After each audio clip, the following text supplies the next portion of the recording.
Housed in full aluminum and features a knob and a customizable screen, the CIDOO V68 is an Alice keyboard packed with value, yet with its layout, this may not be for everybody, but it's worth a try, especially when you get used to the layout. Before I get ahead of myself, this video is brought to you by Mechlands. Visit their website for a wide range of selections from keyboards to DIY kits to keycaps and switches, and their Amazon link will also be in the description below. This is a Trimode gasket-mounted keyboard housed in a full aluminum case.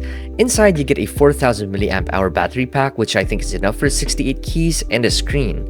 Given this price point, you can expect NKRO and a 1000Hz polling rate, and a universal hot swap PCB too.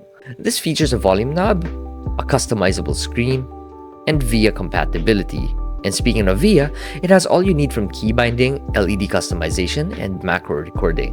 Then a separate software is made for screen customization, where you're free to upload a static image or a custom GIF. I made a video tutorial on how that's done, so just check the description for the video.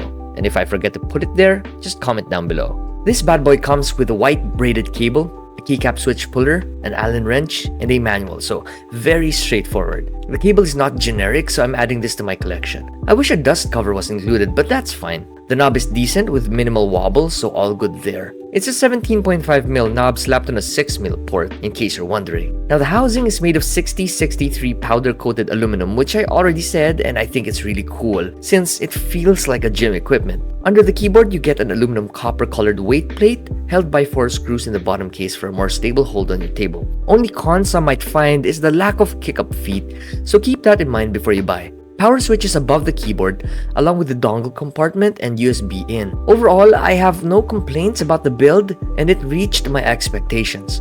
This is offered in a powder-coated pre-built version and an electrophoretic bare-bone version. This pre-built version that we have features some aesthetic touches such as the keycap colorway, copper knob, copper power switch, and RGB LEDs shining through the case. And speaking of RGB, this has a lot of RGB modes toggleable with FN and backslash. Then with FN and enter, you may change what the screen displays. Being an Alice keyboard, keys are slightly bent downwards in the middle area for ergonomics, and this might not suit all. Before getting an Alice keyboard, you'd really have to expect hours of getting used to the layout, as in my case, I would press caps lock by accident if I wanted to press A with my pinky. Transitioning to this layout requires commitment and a bit of time. Plus, I think it's worth mentioning that the right control was omitted from this layout. Keycaps are in cherry profile made with PBT dye sub-plastic. Nothing noteworthy, yet also nothing I found wrong in them, aside from the very small alternate functions. Stabilizers are tightly placed, so that is good. Plus, given the price point, they're lubed. In case you're wondering, yes, screw-ins or clip-in stabs are compatible for this keyboard.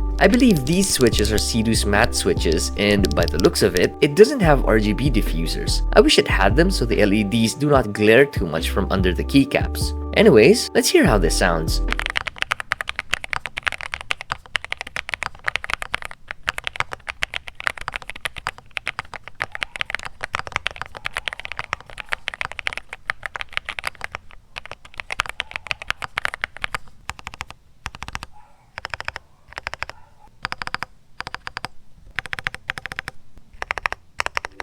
No need for a teardown tutorial, as removing the knobs and screws are enough. Now for the dampers, sandwiched in the plate and PCB, you get a Poron sandwich foam, IXP switch pad, and a PET anti-static film. Then under the keyboard, you get a Poron foam stuck underneath the PCB and EVA foam to dampen the case some more. Moving on, the PC plate has perky flex cuts, which I think is a hit and miss, as they're sometimes difficult to slap switches onto, yet they provide very good sound and shock absorption, adding a warmer, deeper sound profile. The PCB also has flex cuts, and I believe every gasket-mounted keyboard should have a flex cut PCB for the bounce. And in case you're wondering, I believe I've already said it, but the PCB is 1.2 mils thick. Plus, before I forget to mention, this has pads stuck on the bottom case to act as a force break mod to lessen case pings. And overall, I think this is a keyboard you buy and forget about modifications. CIDOO has done it again, and they always do get things right. Purchase this keyboard from Mechlands' website down in the links in the description. They also have Amazon pages, and they're linked down in the description as well. If you got any questions, comment down below. This is Biboyharanero. I'll see you again next time.